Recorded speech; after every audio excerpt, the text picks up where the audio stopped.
4 exam मी OBC मधून pass होतो.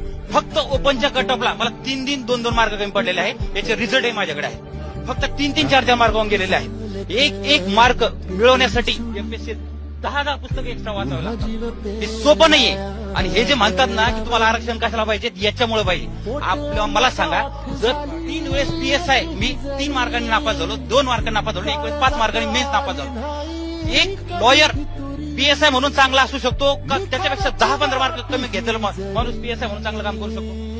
Investigation कोण चांगलं करू शकतो मला सांग? लॉयर करू शकतो का BA झालेला 15-20 मार्क कमी घेतलेला घेऊ शकतो? ही जी खंत आहे ना सर, ही ज्यानं भोगली ना तो सांगू शकतो.